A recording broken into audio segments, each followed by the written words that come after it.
সাজে পড়লো কাঠি, মন খুশিতে মাতলো হাসি। নমস্কার, আপনারা দেখছেন নিউজ 10 বাংলা। পুজোর মাত্র হাতে গোনা কয়েকটা দিন বাকি। প্রতি বছরের মতো এবছর আমরা বেরিয়ে পড়েছি হাওড়ার সেরা 10টি মণ্ডপ খুঁজে নিতে। ঠিক তেমনই আজ আমরা চলে এসেছি বন্ধনী ব্যায়াম সমিতিতে। এখানকার কিছু মেম্বারদের সঙ্গে আমরা কথা বলে নেব। নমস্কার, আপনার নামটা? আমার নাম ভোলানাথ চ্যাটার্জি। বন্ধনী ব্যায়াম সমিতির 52তম বর্ষ।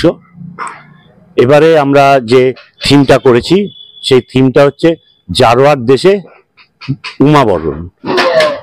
আপনারা এবারে যে আকর্ষণটা তুলে ধরতে চাইছেন দর্শনার্থীদের কাছে, সেটা একটু ডিটেলসে বলুন। আমাদের এবারে আকর্ষণ যে জারোয়া এক জাতি রয়েছে, যে জাতিটা প্রায় বিলুপ্তর পথে রয়েছে, সেই জাতিদের আদব কায়দা, চাল চলন এবং পোশাক পরিচ্ছদ থেকে আরম্ভ করে সমস্ত জিনিসটাই আমরা আমাদের এই পূজা মণ্ডপের সঙ্গে তুলে ধরতে চেয়েছি।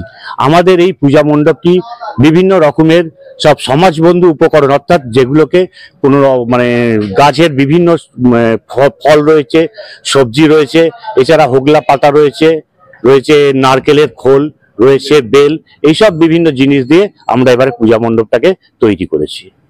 আপনাদের প্রতিমা শিল্পীর নাম? আমাদের প্রতিমা শিল্পীর নাম পিন্টু চোংদার, এবং আমাদের যে থিম মেকার সেটা হচ্ছে পূর্ব মেদিনীপুরের গিরি ডেকোরেটর রাজকুমার গিরি, তার তত্ত্বাবধানেই আমাদের এই পূজা মণ্ডপটি তৈরি হচ্ছে। আপনাদের একটা ঠিকঠাক লোকেশন বলুন যা দর্শনার্থীরা আপনাদের এখানে আসতে পারে।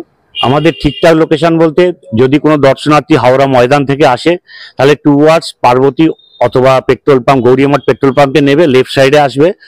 আর রামরাজাতলা দিক থেকে এলে ঘোষপাড়া বা গৌরীমাঠ পেট্রোল পাম্পে নেবে, রাইট সাইডে বন্ধনী ব্যায়াম সমিতি। মন্দিরতলা থেকে এসে যে কোনো টোটোকে বলবে বন্ধনী ব্যায়াম সমিতি, তারা লোকেশনে একদম বন্ধনী ক্লাবে নিয়ে চলে আসবে। কেন বিগত 2 বছর আমরা থিম পুজো করে যে সাড়া পেয়েছি, সেই সাড়া এবছরে আমরা বিরাট একটা ভিড়ের সম্ভাবনা এখানে আশা করছি।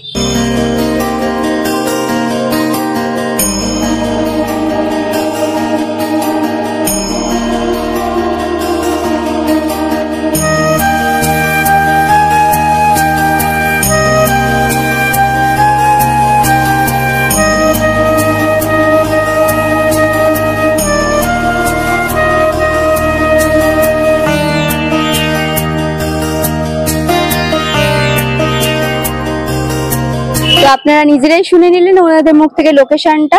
তো অবশ্যই আসতে হবে, দেখতে হবে।